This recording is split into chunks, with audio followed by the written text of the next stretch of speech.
Some journeys just change the world. Today, we're diving into one of the most legendary networks in all of history. It was this sprawling web of paths that moved so much more than silk and spices. It moved entire cultures, religions, and ideas. This is the story of the fabulous, fabled Silk Road.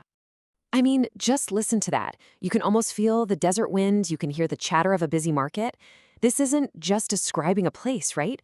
It's the beginning of an absolutely incredible story, a journey that literally defined an era. So let's get down to it. What exactly was this legendary route? It's a name we've all heard, but what it really was, its true scale, its impact, well, that's often way bigger than we imagine. So let's break it down.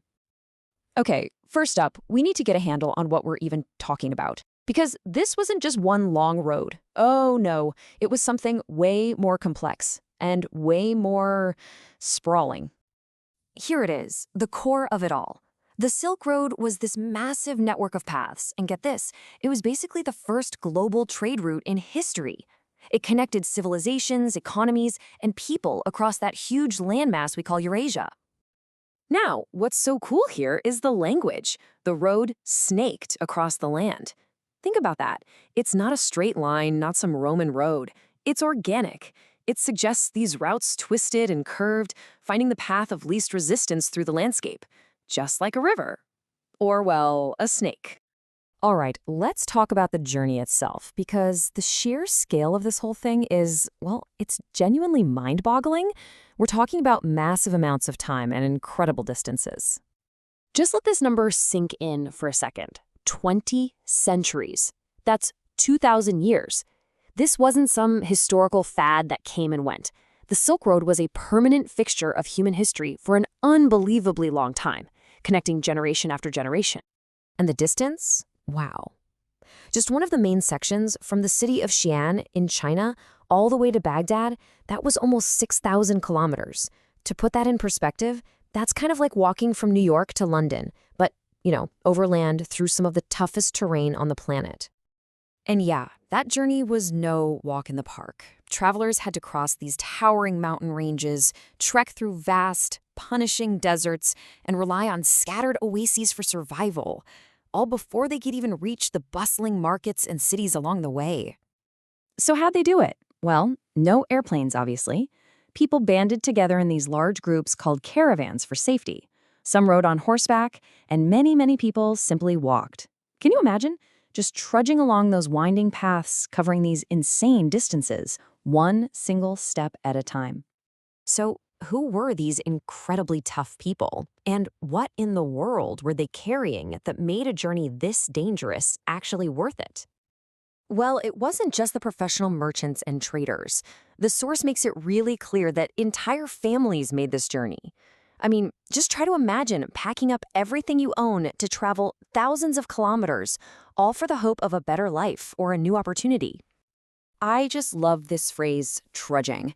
It so perfectly captures what this must have felt like. Slow, exhausting, but totally determined. This was a long, hard slog, wasn't it? All of it driven by the promise of what was waiting at the end of that road. And here's that promise. These were the treasures of the bazaar. Of course, you had the silk that gave the route its famous name, but also precious gems, beautiful glass, exotic perfumes, and that world-changing invention, paper. These goods were worth an absolute fortune, and that's what made the whole perilous journey worth the risk. But here's the thing, and this is absolutely crucial. The most valuable things exchanged on the Silk Road, you couldn't pack them in a saddlebag. The route was a superhighway for ideas. To really get this, we have to visit the great hubs along the route. The source calls them out by their beautiful, lilting names. We start with Turfan, a vital oasis city right at a crossroads in what is now western China. And from there, we travel on to Khotan, this famous kingdom on the edge of the massive Taklamakan Desert. And you gotta remember, these weren't just pit stops. They were these incredible cultural melting pots. Next, travelers would pass through Kashgar, another city in China's far west that's been a stop for merchants for over 2,000 years. It's just amazing. And then on to the legendary Samarkand, in modern-day Uzbekistan, a city that's still famous for its jaw-dropping architecture. Each of these places was this vibrant hub where people weren't just trading goods. They were trading so much more. And this is the real treasure, right? This is what was truly being exchanged in those cities. While people were trading silk for gems, they were also sharing art styles, religious beliefs like Buddhism and Christianity, their cultural traditions, philosophy, and incredible new technologies. It was, for all intents and purposes, the world's first great information exchange. So finally, let's pull back and look at the whole picture and why this route became such an enduring legend. Because it's important to remember, this was not a one-way street. There's this beautiful rhythm to the whole thing.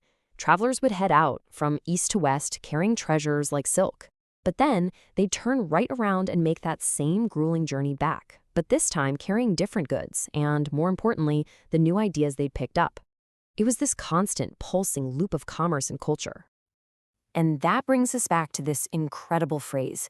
It's called fabulous and fabled for a reason. It wasn't just a physical network of paths.